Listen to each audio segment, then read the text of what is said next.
So this is poker, right? Aces are good. 2 pair beats 1 pair. A flush beats a straight. You show me your cards and I'll show you mine. Simple, right? Wrong. Because poker is a game played in the mind as much as on the felt. And as a poker player, one of the most powerful weapons you can hope to have, that you need to have, is the bluff. There's no right or wrong way to play poker. There's not one method that will guarantee success, but there are ways and means for you to maximize your chances of winning. There are good habits and bad habits. There are situations to avoid and situations to seek. And there are those who have the knowledge to exploit them. We're going to teach you how to master the game, from the basics to the advanced.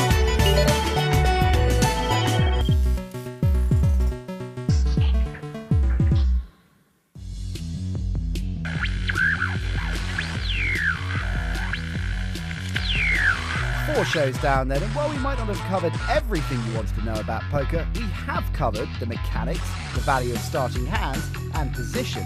Time for a bit of fun now. In this show, we're going to look at bluffing.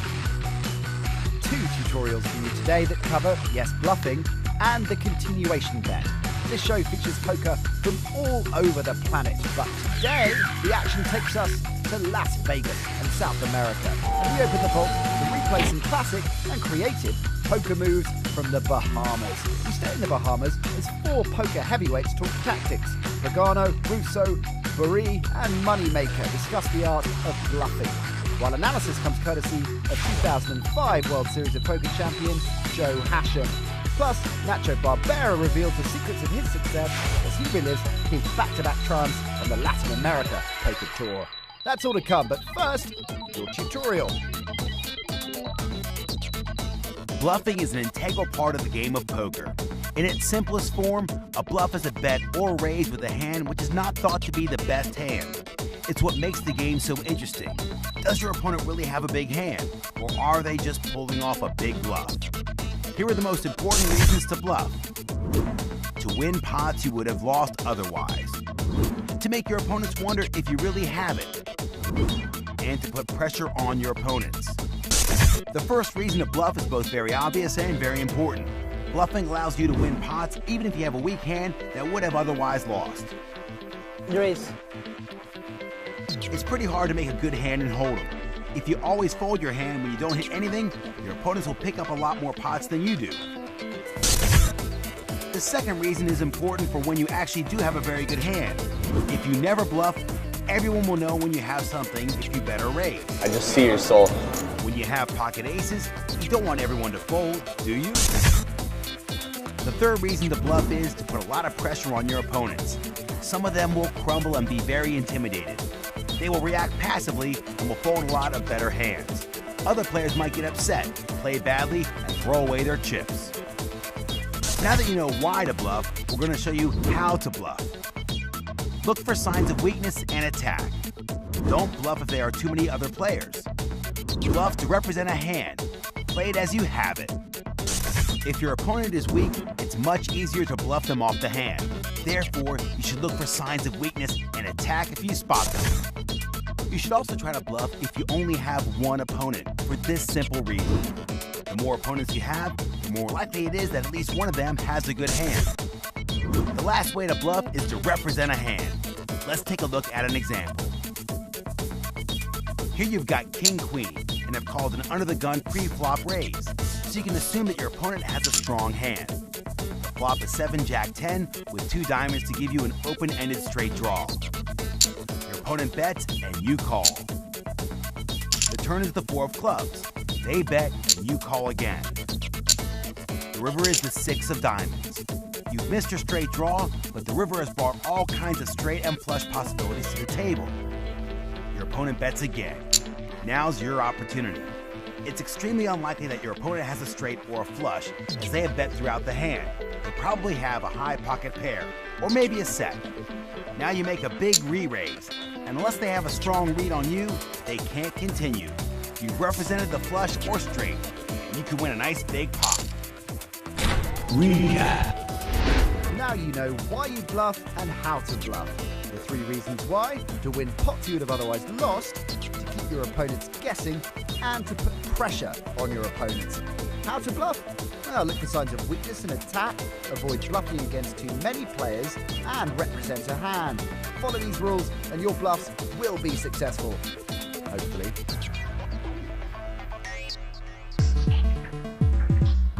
Before we go any further, here is more of your all-important poker lingo.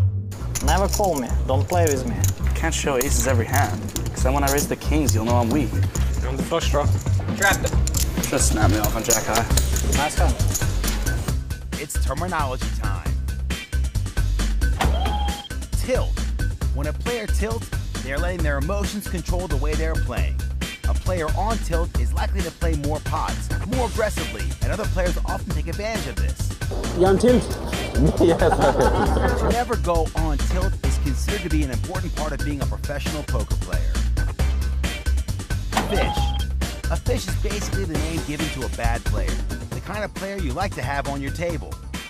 I do it to a fish, not to a genuine player, you know. Sick. In poker, the term sick can have positive and negative connotations. It basically translates as unbelievable. That's the sickest thing ever. For example, the outcome of this hand is sick. Everyone close their eyes, I can't pass. Oh! We're gonna lose him. A 5% chance. Oh no, hello. It's not gonna happen. A 5 or a 10 now, that's why they got a 5 or... It's the 10 for the straight! And Rafferty can't believe his luck! But on the other hand, if a player is on a sick run, it means they can't stop winning. Or if they make a sick call, it's an amazing call. Float. Floating is when a player decides to call an opponent's bet with no made hand of their own, simply to set up a bluff later on in the hand, like this player who calls his opponent's bet with Jack-6. No pair, no draw. Then later in the hand, when his opponent shows weakness, he bets 65. and forces the fold. It's an advanced play which can be costly if it goes wrong, so beginners shouldn't go making a habit of it. Over to the Bahamas now as we take a look at an incredible bluff which occurred when just 2 players remained to fight it out for the PokerStars Caribbean adventure in 2010. Now this is top draw poker.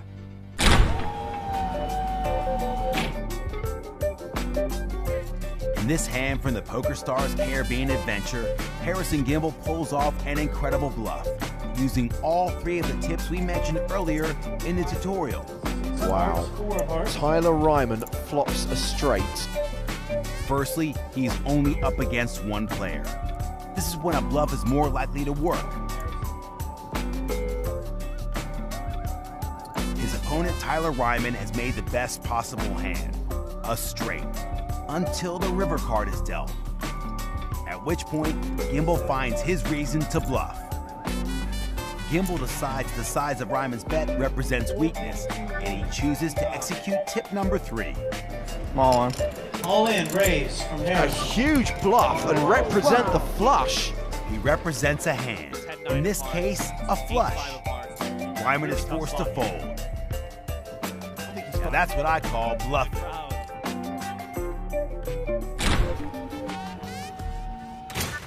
An amazing bluff from the PCA there. You see, it's the players that look 15 you got to watch out for. Over to Vegas now, where the one and only Daniel Negreanu analyses a classy bluff from the big game. A show which pits an amateur, otherwise known as a loose cannon, against a table full of seasoned pros. Any profit the loose cannon makes, they get to take home. Ka-ching!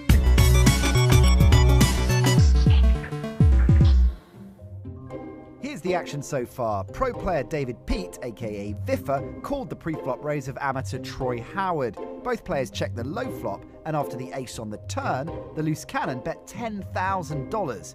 Viffer made the call with 9 high, clearly with a plan, and... All right, stop right there.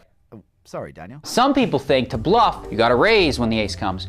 Viffer is calling instead because he figures by calling, well, now Troy Howard's gonna think I have an ace for sure. So if he's got queens or jacks or something like that, I can bluff him on the river. Not to mention, a straight's developing too. I mean, it's a small straight, but Viffer plays a lot of hands. You know, the ace 4, 5, if a 2 or 3 comes on the river, you know, maybe he could represent something there like he has a straight. And a 3 does hit the river. This is a card that Troy can never really bet. Because he raised before the flop, everyone knows he doesn't have a 5 in his hand, he doesn't have a deuce in his hand for the straight, The only hand he can really have that's all that strong, that can, you know, fade a raise, is pocket aces. So he should check here. Instead, he bets 10,000 again. Well, that's just like bait. You know, you're just throwing it out there for Viffer to just boom, attack it. I'm all in. Ha-ha! Viffer's moved all in. No hand, no draw, no nothing. He set this bluff up from minute one. See, now the problem for Troy Howard is he's got to think to himself, okay, what hand can I beat? Viffer checked the flop. He called me when the ace hit. Now he's moving all in on a 3. We can't have 9-7, he can't have nothing. There's no hand he can have that I can beat. So pretty much has to fold. So Troy just thinking through the hand now. I don't think there's anything I can beat here. And he throws away the hand, and of course Viffer shows it to him too. Nice hand, sir.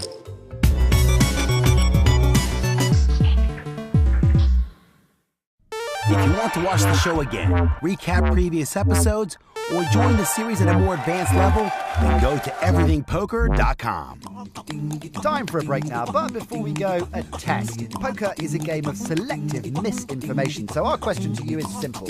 Which of these are telling the truth and who's bluffing? I once sang the national anthem in front of 3,000 people. As a teenager, I had 7 facial piercings. I can eat 15 hot dogs in one sitting. Answer after the break. Okay.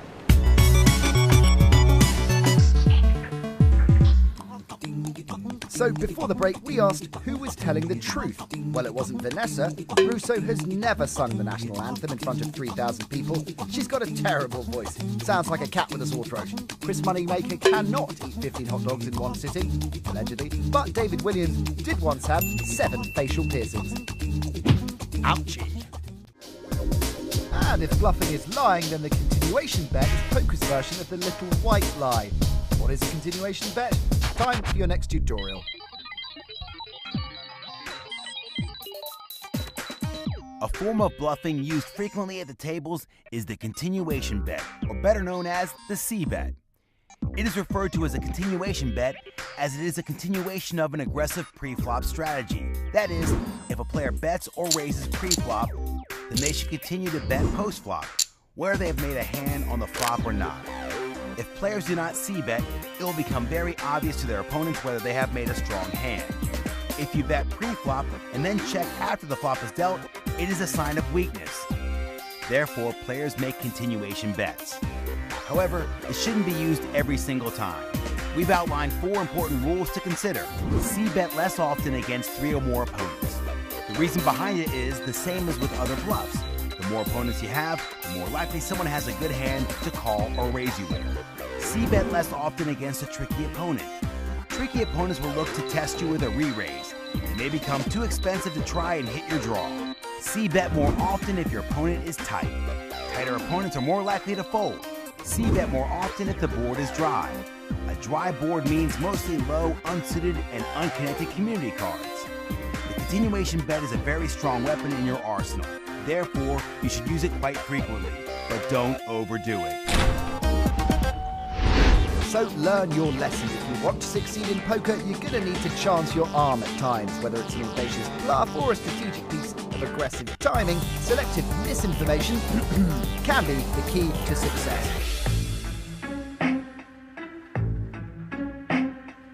Everyone makes the occasional pre-flop raise with nothing. 3 bets to 110,000. But some do it more than others. 70. Postura 8, revira 70.000. Even if it doesn't work every time. 55. Sube a 55.000. Note to begin with, when you raise with 8-4 off, you don't want to get called.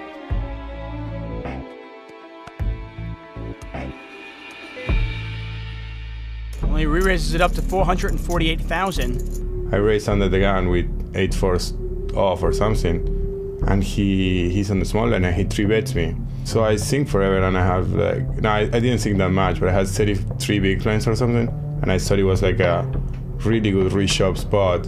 So I reshove with 8-4 off, and he snapped, called me with ace-queen. Oh, he makes the big move, and Conrad calls with ace-queen. But I got lucky and I caught my 8 on the river. This would be a sad way to go out holding an 8-4 offsuit on a pure bluff. Oh, it's the 8 of spades, unbelievable. And that was pretty much it of the tournament. That was the key hand, because after that I was like really confident I was going to win. That was the hand I was like, this is it.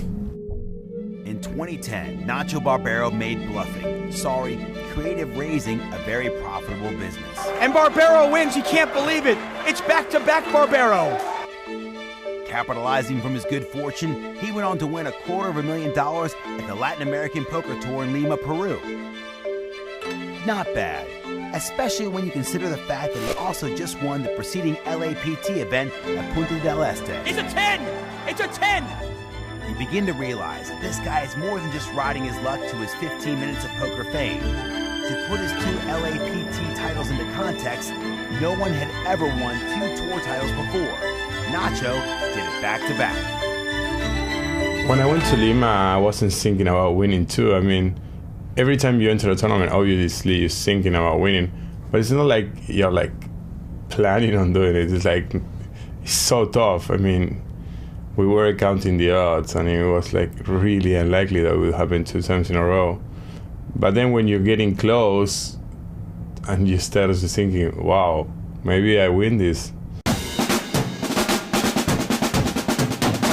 It wasn't just the beaches at Punta del Este that had Nacho feeling comfortable. It wasn't just the laid-back vibe of Lima. Nacho was in the zone. And as many a poker player will testify, you have to play the hot hands.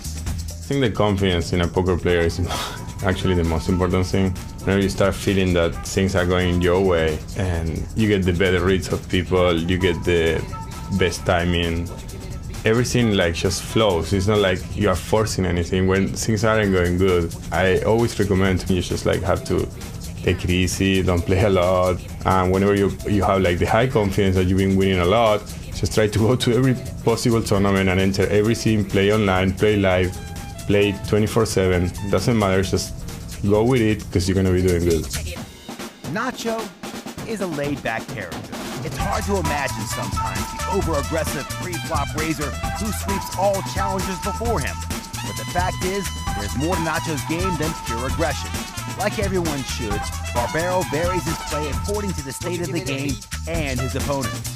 My style changes a lot.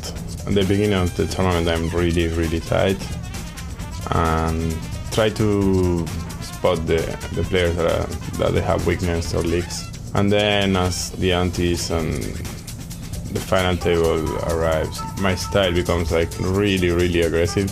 They don't want to mess around with me and I'm kind of crazy. Every poker player needs a bit of crazy. Just be careful raising with 8-4 off. The game segment will continue throughout the series. I'm kind of crazy. As the best in the business give first-person accounts. I'm just not going to be frightened here. Of some of their biggest moments in poker. I remember it like it was yesterday. So keep watching.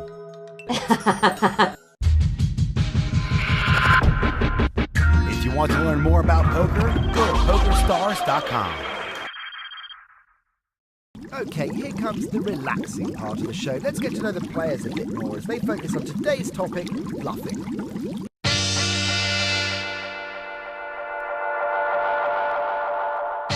Every January, the Atlantis Resort in the Bahamas plays host to the PokerStars.com Caribbean Adventure. It's all business in the tournament room, and outside, the players get a chance to unwind, chew the fat. And in the beach bar with the waves lapping at the shore, 4 friends get together to analyze the nuances of the game and how each other approaches it.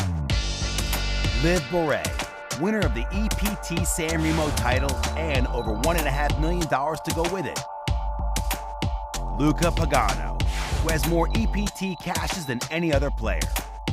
Vanessa Russo, who can boast over $3 million in live tournament earnings. And the one and only Chris Moneymaker, winner of the 2003 World Series of Poker. Chris made one of the most famous bluffs in poker history on the way to his World Series title, when he knocked Sammy Farah off the winning hand with nothing more than king high.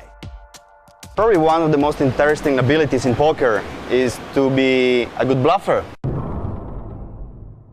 Chris Moneymaker, tell us something about your biggest move ever in your poker career. I make one bluff and everybody thinks I'm a bluffer. I don't bluff that often. Oh, come on, that's not true. Okay, that was a bluff. I don't. Now you're bluffing. I don't bluff as near as much. Keep his image going. Come on, can't ruin it. I really don't bluff as much as people think I do. I mean, you still have to bluff. I mean, You do. I've got a very... Look at this face. How could you not believe this face? How much important is for you to It's a pretty decent size part of my game because I've become a lot more aware of image. 2 years ago, I wasn't really, I was aware of the fact that I had an image, but I didn't know how to use it. And, you know, I remember Daniel Negreanu saying to me, he's like, I wish I could have your body. He said it would be so profitable for me to look like you at the poker table because he understood how to use an image, use a female image. And at the time, I didn't really know how to do that. But now, it's something that I've really put a lot of effort into understand and be able to sort of identify who thinks what about the way I play. Because there might be one guy here who goes, oh, that's Liv Marie, she's famous, she's won EPT. He might be scared of me. The next guy might be like, oh, that's Liv Marie, I want to make her fold in every hand. So he might be trying to bluff me. The next guy might be, I don't know, trying to flirt and play soft against me. And then, you know, the next guy might just never have heard and just go, oh, she's a girl, I'm just going to push her around. So it's just important to be able to know what each person thinks of you. I mean, do you ever encounter that? The one thing I know is that when I have other women at the table, that's the hardest. Like, I definitely don't know what they think of me, and I definitely have no opinions of them. I just basically avoid them in pots. Like, they're too hard. I really avoid them in pots. Yeah, it's too hard. Women are very tough to play. I do know that. So beyond that, I agree with everything Liv said. It's a definitely important aspect of the game. You got to get chipped somehow, and you're not going to make hands enough to, you know, not bluff. You just have to pick your right times to bluff. I mean, you know, the right time for me to bluff is just about any hand I get, I guess. The bluff Chris Moneymaker is famous for was against Sammy Farha when heads up for the World Series of Poker main event in 2003. Here's what happened. Moneymaker was holding King 7 and Farha had Queen 9. Moneymaker raised 3 times the big blind and Farha called. The flop came 9 of spades, 2 of diamonds, 6 of spades. Both players checked and saw the turn, which was 8 of spades. Farha bet $300,000 with top pair. Moneymaker raised to $800,000 with a flush draw and straight draw, and Farha called. The river was the 3 of hearts. Farha checked, and Moneymaker went all in. Farha eventually folded. Great stuff. But any hand? Any situation? It depends on the players at the table, yeah, but I mean, I'll bluff more than I probably should. I should mix a little bit my game with your game because probably you're bluffing a little bit too much. I don't bluff that too much. Probably that's because probably my background. You know, I really like to take very calculated risk. How many times you cashed in the EPT? 17. That's 17 at the time of filming this. 18 as I do this voiceover. It will most likely be more by the time you watch it. He is the cash machine. Wow. How many times have I? 17 cash. 1? Yeah, all right, I like your side of it. Well, I can tell you that among all of us, you're one of those guys that I'd like to catch on a bluff and not you. I mean, that's more obvious that you're bluffing. You see? You're a tail box, Chris. I am a tail box. A tail box is a player that cannot help giving physical information away to their opponents during a hand, making what cards they are holding obvious. I don't think he's ever caught me in a bluff, though.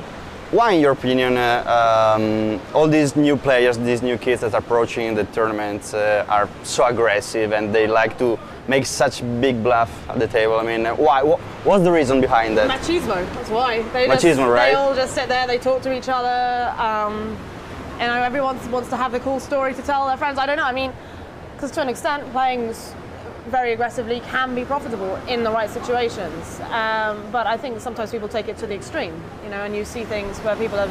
I think a lot of it comes from the fact they play online, most of these players, and so they're used to winning hands more often. And when you're playing live, the winning hands really come far and few between. And so one way to accelerate the amount of hands that you're winning is to win hands that really aren't yours, at least that you wouldn't deserve as far as the value of your hand. And one of the ways to do that is to bluff. And so it's probably part boredom in the fact that they're not used to going so long without winning a hand. So they get bored, they see an opportunity, and they go for it with a little more gusto than the average live player who I think has cultivated more patience. A lot of these kids don't have wives and girlfriends either, so they got to answer to when they get home. How did you bust with King 5?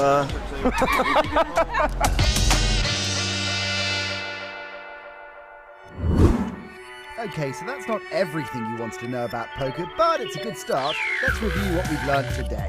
We've established that there are distinct reasons to bluff and highlighted the situations to exploit.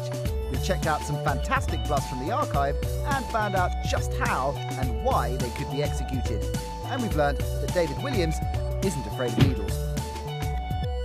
To practice all you have learned in the show today, go to PokerStars.com and follow the simple instructions for downloading the free software. Once on the site, join a table and look for those ideal situations to execute the odd bluff. But beware, don't overdo it. Here's what's coming up next time. We look at tournament poker and examine how it works and arm you with the advice you'll need to succeed.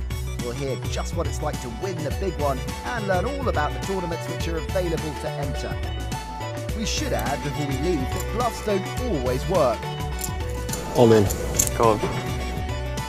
Ouch. Ugly. We'll see you next time.